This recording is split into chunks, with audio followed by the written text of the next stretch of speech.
Is the Kevin Owens show officially canceled? A legend returns and the Shield gets unshielded right now.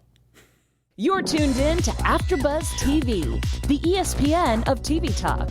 Now, let the buzz begin. Yeah. Bring it. That's right. I like the lights. I know. Tony, hitting them lights. Perfect. What's up, everybody? This is the RAW Aftershow on AfterBuzz TV. We got a squad here for you. Very excited to have this trio. Well, not excited about me, but I'm excited about the two that I'm with. And we're going to talk about all the top moments of Raw, as well as a couple other things as well. So let's get into it. To my far left, Hi. Anissa Barr. What's going on? It's going good. Yeah. The Raw was great. Yeah? I thought it was a swell Raw. It wasn't too as it had some moments, It did. but it wasn't as hyped as I thought it would be. Okay. Yeah.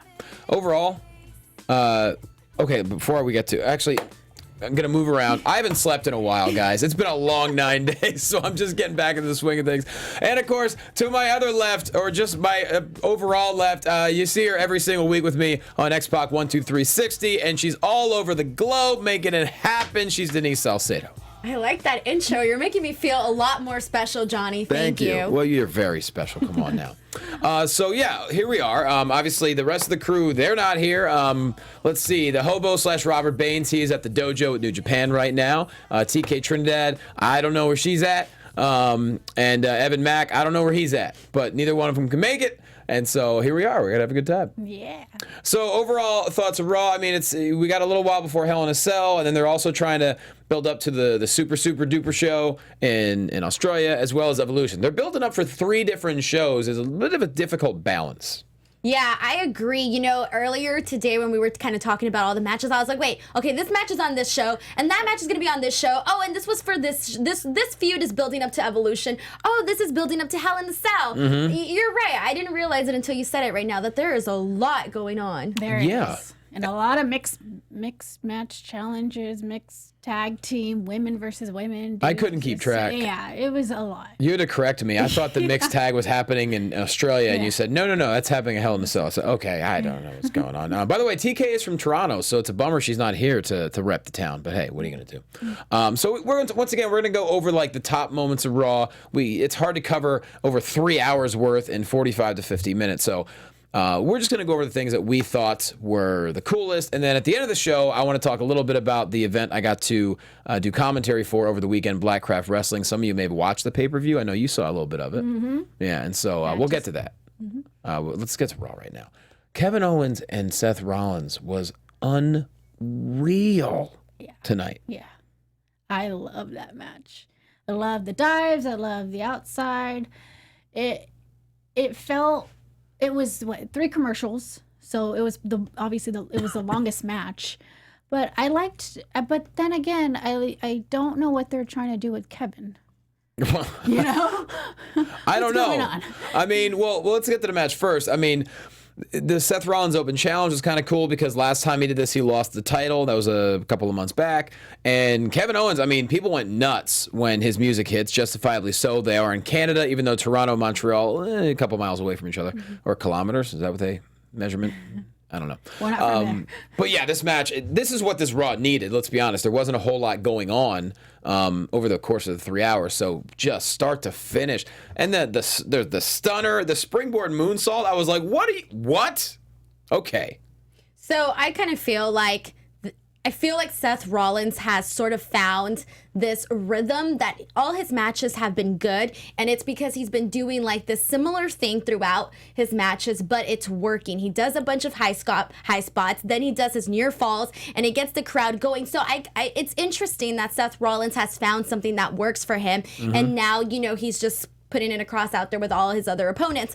So I am glad to have seen a good match today on Raw. Got the crowd hyped, got the crowd chanting that this was it? Were they chanting this was awesome? They better were chanting something. I forgot what it was though. I should have written it down. It was probably in French because I don't remember, but they were chanting something, and I was like, okay, good. Like this match is going really well, and it was really long. I made a sandwich, ate a sandwich, finished my sandwich, and had enough time to watch the entire match. Now, did you make the sandwich while you were watching it, or did you walk away? Watching it. Okay. While I was How watching do you pull that off? It's simple. I walk around with my phone in my pop socket, so it's like I'm walking and toasting, and Wait, you're watching Raw on your phone? on my phone. How do you do that? I'd rather not say. Okay, fair enough. I was like, we're gonna give you the secret. Fair enough. But yeah, incredibly fun match. And then eventually, Owens misses the moonsault, and then it leads into the curb stomp. And I love when just you make a guy takes a risk and it fails, and then it leads right into the finish. And man, I don't know. Whew, it was great. And then afterwards, after commercial break, Kevin Owens still in the ring, hanging out in the chair, and he says he quits, and he bounces. Any clue? I almost feel like this was unexpected. I didn't see it coming, but I was like, okay, it's Kevin Owens. He's kind of known for being super dramatic and being all like, I'm leaving, and then one day he's kicked out, one day he's back. It's Kevin Owens. He's a little dramatic. I like the part when he just was talking to the crowd in French. I don't know what he said in French. It was probably something offensive. Probably. Yeah. But then again, if this is storyline based, what are they going to do? But if it's legit, All In is like not too far away. Well, that would never happen. There's always a 90-day no compete. Oh, that is true. Yeah. Like a lot of people are going crazy, like, oh my God, Neville's. No, Neville's, they can't compete for 90 days. Oh, wait, I thought his contract was up already. It was done, Neville's. I don't know if it was a release thing or if his contract was up. I would assume that there's no way in hell they would let him go before All In. I would doubt that. Okay. But what do I know? I know people are saying that he's free to do whatever, but I don't think... I think there's probably still a 90-day no compete, because otherwise they wouldn't have gone public. But see, here's the thing, is that everybody's always saying, like, oh, is this person going to be an All-In? Oh, is this person going to be an All-In? When we had the Young Bucks on X-Pac's show, they basically said, like, yeah, we thought about reaching out to WWE, but at the same time, like, this is our show. Right. We don't want to make this show, give anybody any sort of reason to say, oh, they only sold X amount of tickets because they had a WWE guy, or, oh, their show was only good because they had a WWE guy. Nobody wants that. It's their show, it's their thing. So that's why I always, like, it bothers me when people are like, oh, does that mean he's going to be an All-In? Like, No. with CM Punk, oh, does that mean he's going to be All-In? No, they're fine. They're already having an over-the-budget battle royal for a reason. There's too many people on the card. So I don't think at this point... Look, once you sell out, you don't really need to add anyone to the show because people are already excited for what you're going to give them. So, don't get me wrong, I'm very excited to see what the future holds for Neville because, gosh, he was... Man. But what's the future going to hold for Owens? I mean, do they not have anything for him right now? Is that why he did this? Is he going to go to show up at Hell in a Cell and beat somebody up from SmackDown?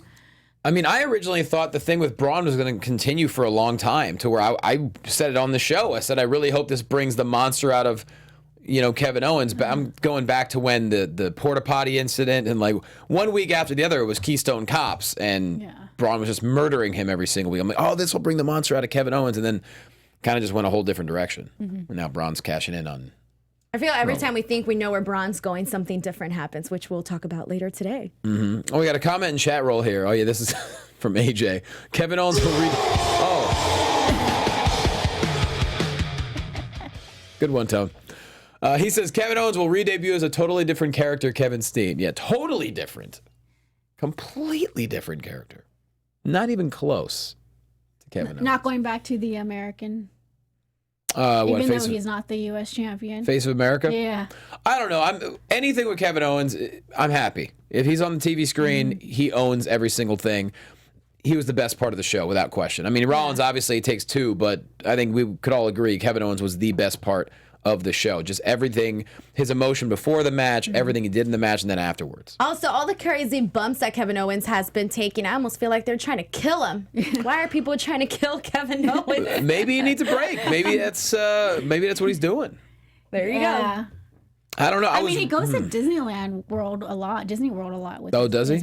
Yeah, I follow. Well, that's exhausting. Yeah. I like how you just came out with that little fun fact. I was like, I had no idea Kevin Owens went to Disneyland all the time. Well, because I follow his wife on Instagram, and she puts stories and stuff, and they're always at Disney World. And they got the season passes. Maybe. They're always at the hotels. Weird. Yeah. I don't know. I look at it this way. With Kevin Owens, I really was hoping he would have found a way to destroy Braun at some point. Obviously, that's not the way they're going. So now, what do? He mentioned Sami Zayn being gone. So maybe it's time they're going to try to reboot something. I don't quite.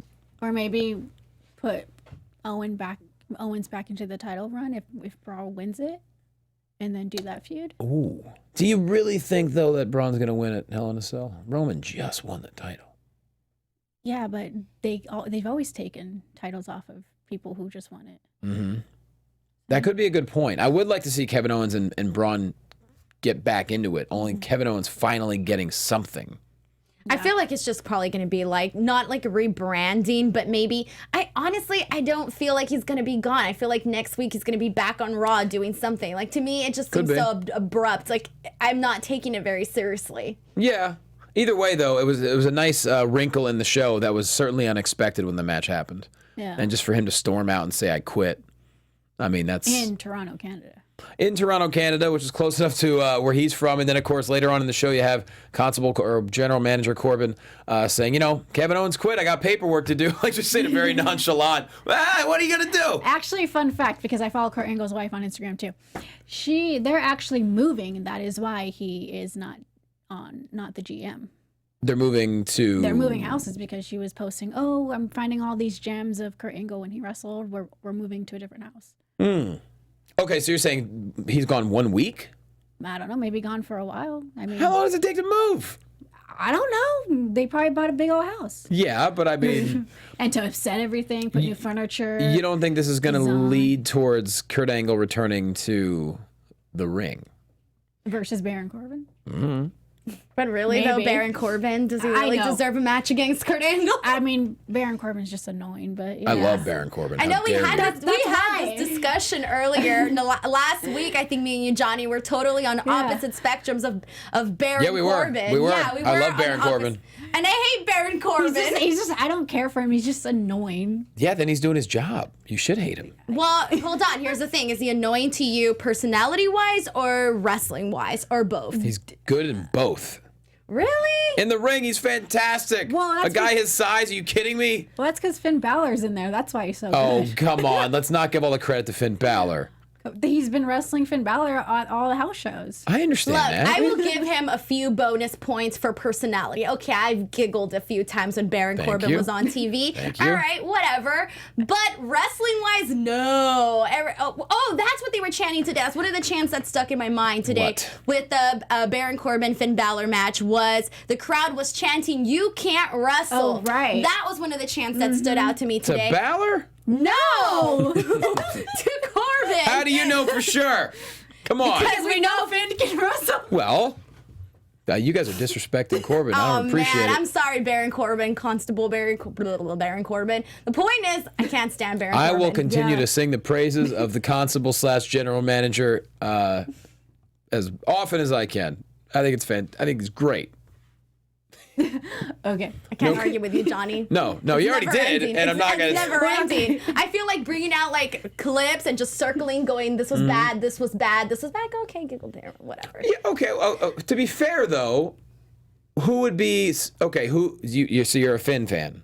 Yeah, I'm a Finn Balor fan. And as you should be, but everyone has their strengths. So Finn, obviously, yes, an amazing wrestler, but Corbin, I'll take him on the mic any day over Balor. Well, they don't have Finn Balor talk. That's why. Mm-hmm.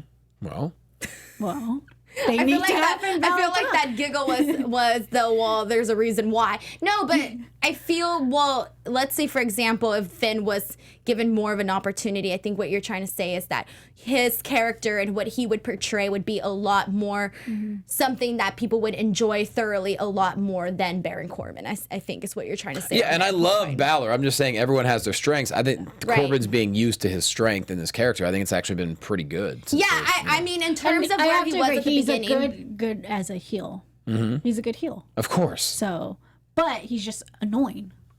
I think that in terms of where he was at in the beginning and where he is at now, it is a lot better seeing him in this position than Heck he was yeah. before, where, like you said, they are using him in what he can actually do. Moving on, big return tonight. Just when we thought we were going to get a concert from Elias, a concert for the ages, interrupted by Toronto's own, the legendary Trish Stratus, who has not been in the ring. What, 7 years ago she retired? Even longer than that, I think. It was more than 7 years. It had to be. It was 2006. Perhaps. Yeah, 2006. Either way, though, But she still kind of...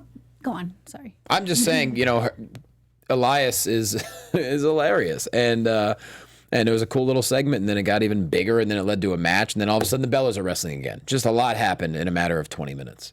Yeah, I think the cool part about this was, one, seeing Trish Stratus come back, and I absolutely loved the little exchange that her and Elias had, with Elias telling her, something about you being in your 60s, where I was just like, whoa, that was harsh, man. I feel it gave me, right when he said that, I immediately thought about Mickie James when she was feuding with Alexa Bliss, and they had the whole, Piggy James, and the whole, you're old, and the whole, you wear adult diapers. Right away, I thought about that, and then 2 seconds later, who's that on my screen? Mickie James. And my favorite part about the whole thing altogether was, again, Alexa Bliss, when she was like saying, "Oh, you Canadians, your voice scares me. I don't even like your guys' accents." And I was just, honestly, I thought this was one of the more entertaining parts of the show today, because there was a lot of different stuff going on, and yeah, it was fun. They had Alexa talk on the mic, they had Trish Stratus do her thing, and it was cool to see Mickie James again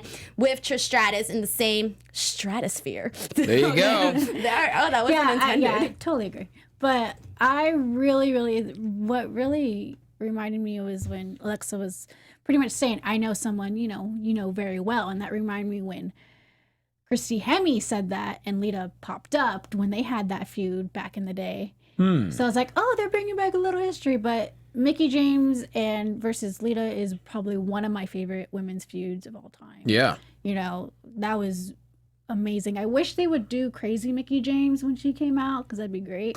I'm still waiting for Mickie James to get another title run. I've been screaming for it since she came back, and maybe there's no interest on her end or both ends. I don't know, but you talk about Trish not aging. Neither does Mickie James. They both. I mean, if Trish Stratus looks like that in her 60s, I hope I look like that in my 60s. I wish I looked like that now. I tweeted that out. It's crazy. Yeah. But yeah, Elias is just he's so good at his dry delivery. Not everyone can do that. And that's what's so great about him being in these kind of segments. He will get egg on his face, but he will look like a cocky SOB up until that very moment when he gets slapped in the face. And it was really good. And it was good to see Trish Stratus back. I mean, you can't have a show in Toronto without Trish Stratus. I mean, there's been plenty of them without, but I know what you're saying. but, It's nice to have her back. And then, so what else happened? So we got the slap, and then we had Ronda Rousey show up with Natalya. And then Alexa with the captain of the band, Alicia Fox. I'm not sure what that hat was. You like the hat, though. Sure. Well, she'd wear anything. And then Mickie James shows up. And then what happened? Just the match. It was one-on-one. Yeah. And that was about it. And then they, all brawled and beat up each other? And then afterwards, they had a backstage segment where they were taking a selfie, and that's when the Bella Twins came out, and they basically said that they were going to come back and wrestle next week. So that means that the Bellas are on Raw now. Well, I wouldn't go that far. I think the Bellas are wherever they want to put them. Yeah. Because Brie is having that mixed match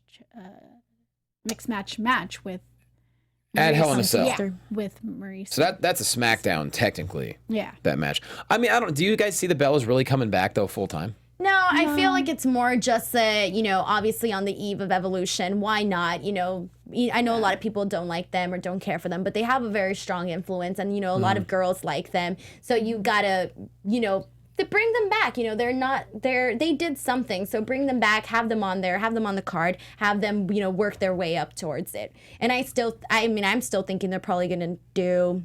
Oh, no, wait, never mind. I was going to say something else, but never mind. Now that they announced Ronda and Alexa, I'm a lot happier about that. But originally, I thought they were going to do Ronda and Nikki, so there you go. Right, so we're talking about the Super Duper show. Yeah. Yeah. Oh, no, we're talking about Evolution. Now I'm confused. Oh, my We're God. talking about Evolution. Evolution. Okay, you confused me. I was like, what? It's going to be Alexa No, Bliss okay. and Trish. Yes. Yeah, there you go. Okay, Yeah. see? Okay, then they're doing Ronda and Alexa at Hell in the Cell, right? Right. Yes. Okay, there you go. See, I told you guys I'm getting confused with all the But shows. I and who's also saw wrestling a who. photo. It was a photo of Lita versus Asuka at Evolution.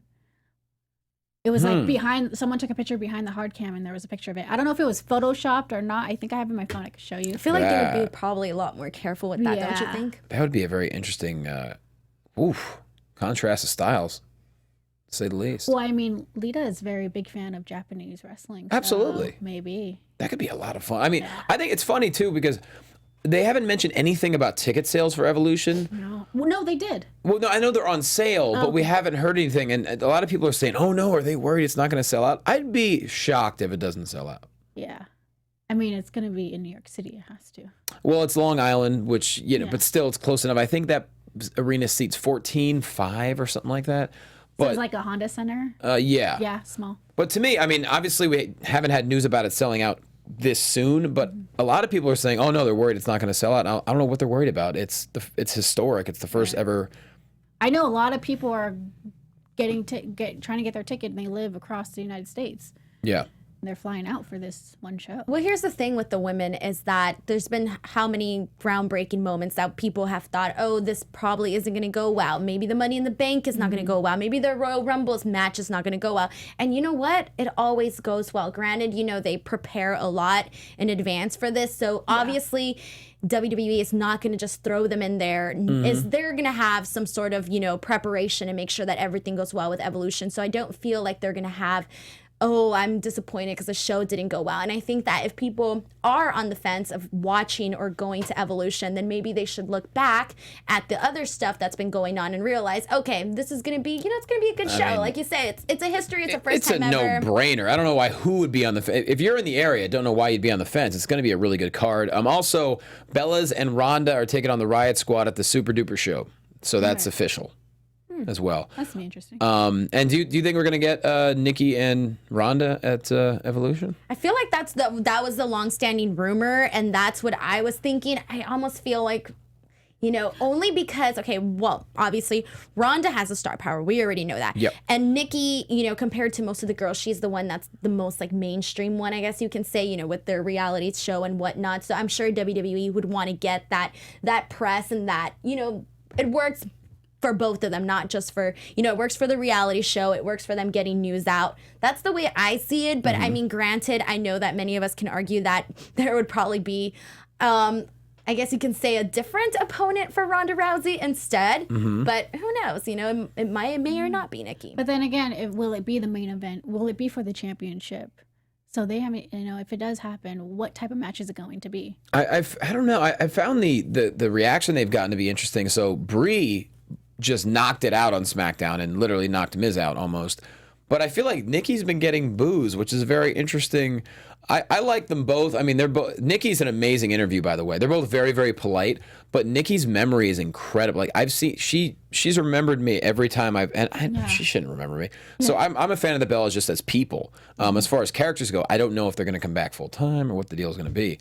But man, Brie was phenomenal on SmackDown with that. I almost feel like they're at that stage where, they come and they go, like so many people in the WWE that they come and they go and, they're doing their own stuff. They got their Birdie brand. They got their YouTube channel. They're doing a lot more different stuff now. So I think that they're more just like come and go sort of And they thing. were at a house show last night wrestling. Get out. Yeah. Oh, yeah, I saw that yeah. actually. Yeah, so maybe they're just in training to come back Interesting. come back for Evolution. All right. Well, they knocked out a lot of stuff in that one segment, and it was pretty cool. And Elias really got popped, and that was a lot of fun. Speaking of getting popped, Braun Strowman, he just goes full Braun on the entire Shield, along with Ziggler and Drew McIntyre. What do you guys think of this? Obviously, the match got thrown out, but as far as Braun just staking a claim, he gave the briefcase to Corbin. He's like, "This is it. Boring cash in, but I want it." So here's the thing. At the beginning for the intro, I thought, okay, this is a great segment. This makes sense. You know, him cashing in at Hell in a Cell, doing it in advance because obviously he's a monster. He shouldn't be like running in and cashing in. We can all agree on that. So I thought that the intro was good for Raw. The way that they bantered back and forth was perfectly great. And then towards the end, because I guess you can kind of say, like, did they not just turn Braun Strowman heel? Is that what we saw here? Are they still trying to cheer Roman Reigns? Is this what's happening here? I don't know. Because I feel that could have been considered a heel turn. I don't know. Some people think it, some people don't. I don't necessarily care for what they're doing to Braun Strowman or what they did to Braun Strowman tonight by making that happen, because it's like, why? We already know. Look. It's a conflict of interest because Braun Strowman, by handing in the briefcase, that's the good guy thing to do. It's not a surprise. And then he just destroys Roman Reigns. It's kind of, it's just Braun being, he's an anomaly, I think. You think? I don't know. Or do you think that they're still trying to get Roman Reigns absolutely cheered?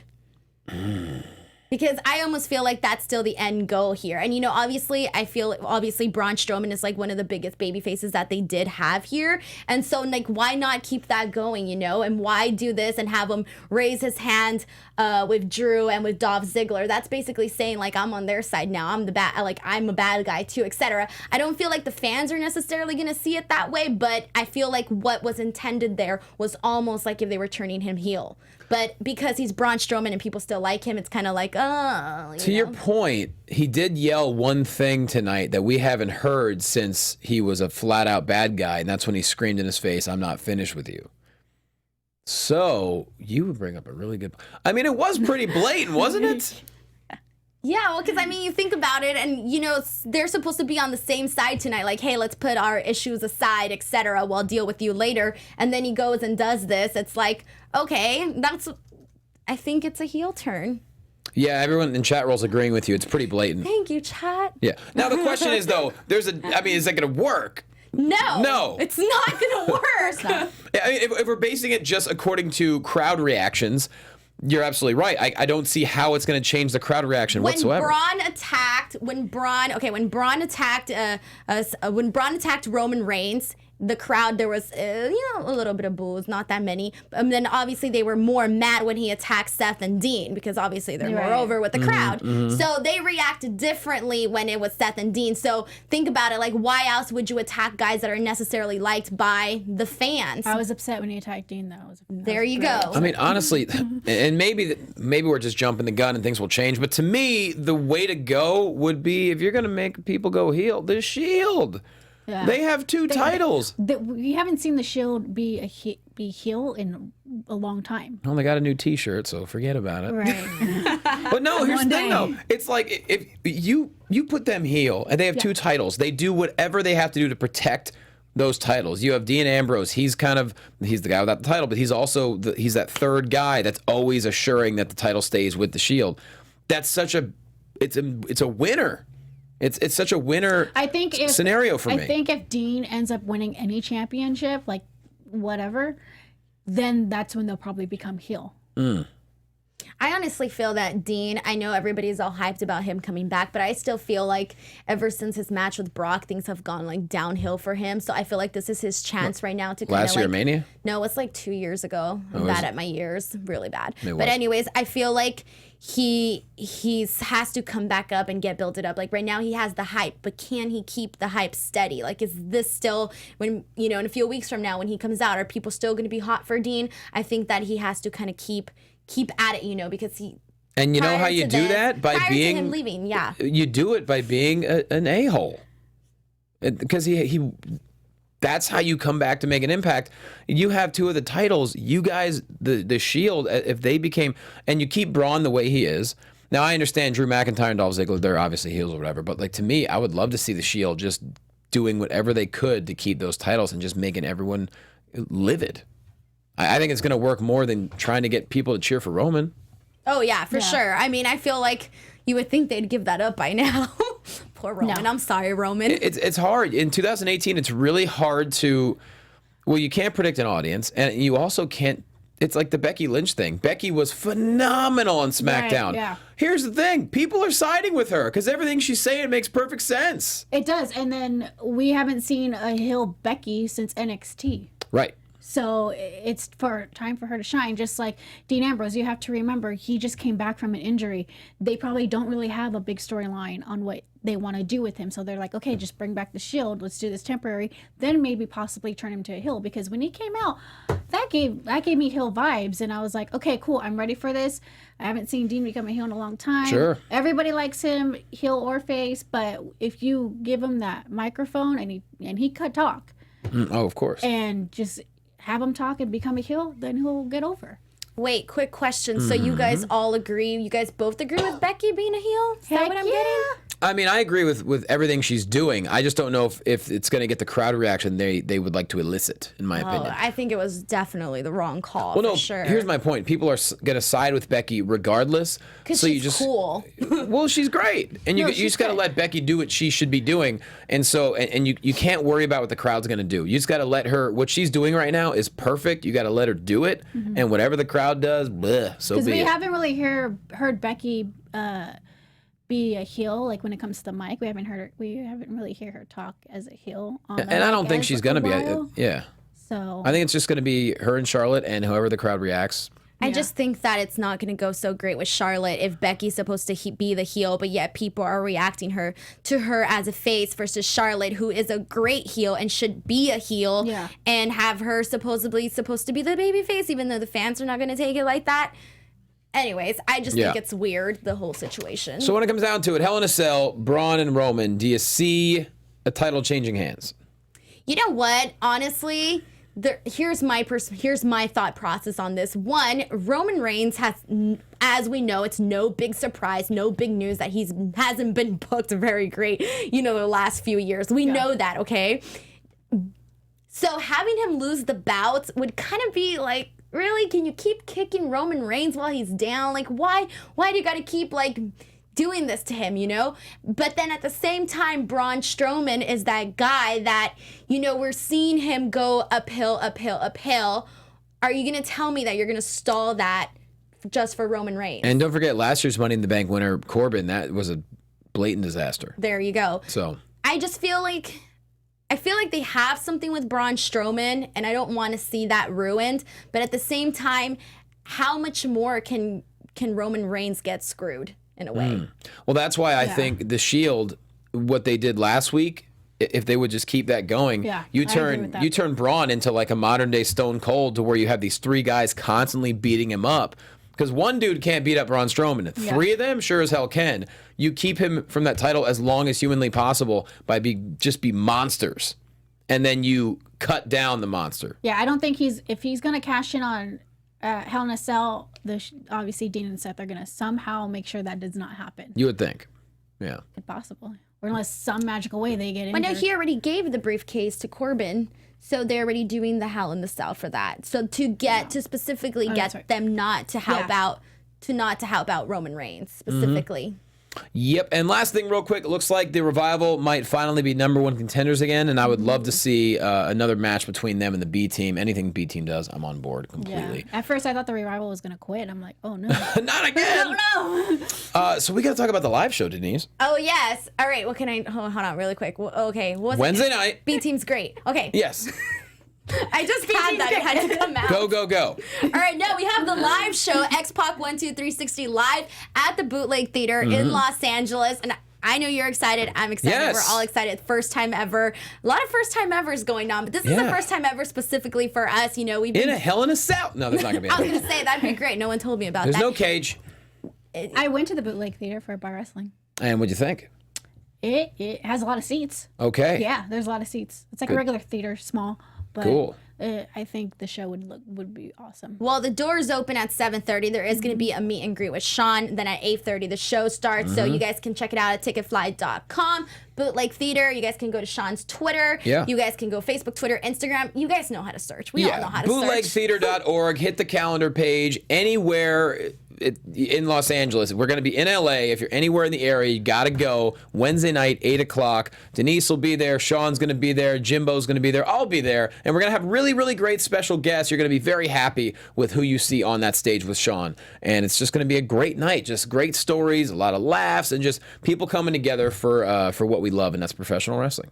Yeah. Agreed. So, before we close out, so I just want to say, if you have not seen the Blackcraft Wrestling pay-per-view, it's going to be on demand this week, and it is worth your $10. It's start to finish. It was so fun. You got to see the kickoff show, Yeah, right? I saw the pre-show. I was on Facebook, and you were right. You were in my Facebook page. Thank you. And I was like, oh my gosh, the fact, because I interviewed Bobby on Women's Pro Wrestling. Bobby's awesome. Yes, in the beginning, and he was talking about it. He told me that it's going to be at a church, and I was laughing because, of course, Blackcraft is Blackcraft. Formerly church. It's Yeah. a venue now. But yeah. Okay, so when he told, I was laughing. I was like, "This is amazing," but I was like, "How are you gonna put in a church?" Because I wasn't sure if it's gonna be outside, inside. Yeah. So when I saw it, I was like, "Oh wow, this is amazing!" It really you guys was. had like the band set.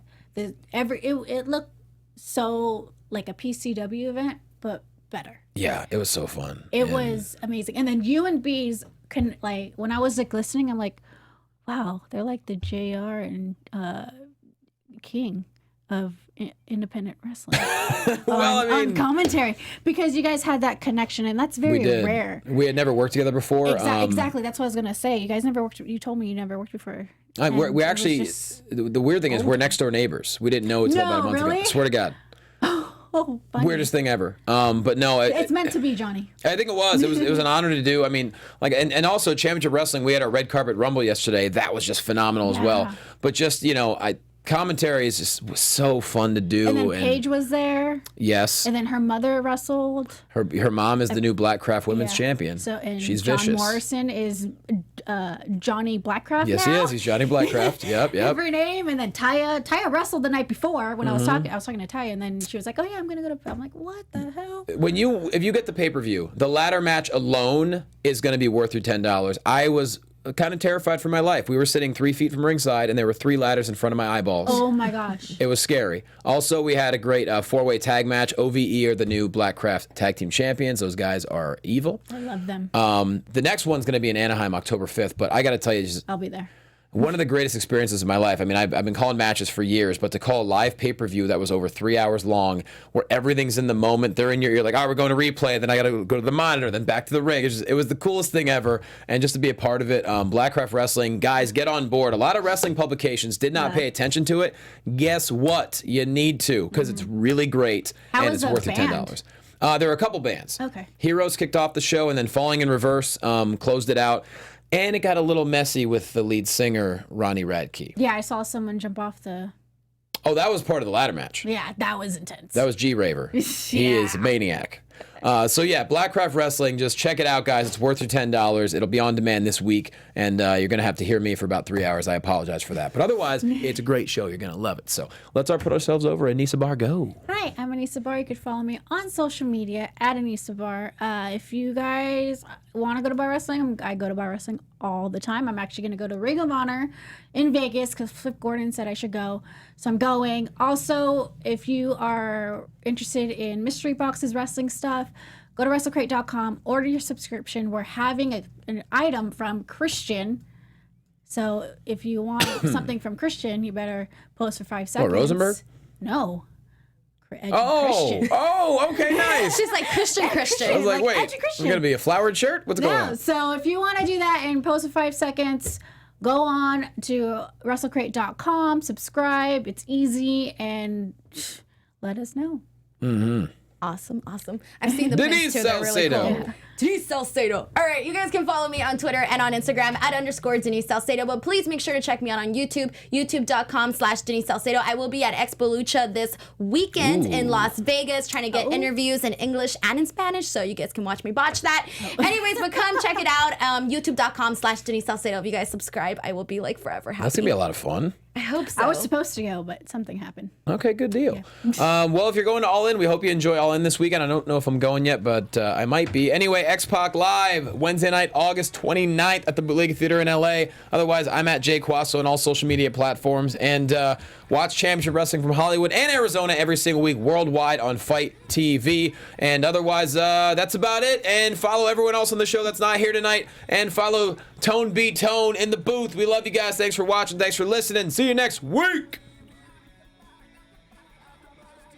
From executive producers Maria Menounos, Kevin Undergaro, Phil Svitek, and the entire AfterBuzz TV staff, we would like to thank you for listening to the AfterBuzz TV network. To watch or listen to other after shows and post comments or questions, be sure to visit AfterBuzzTV.com. I'm Sir Richard Wentworth, and this has been a presentation of AfterBuzz TV. Buzz you later. The views expressed herein are those of the hosts only and do not necessarily reflect the views of AfterBuzz TV or its owners or principals.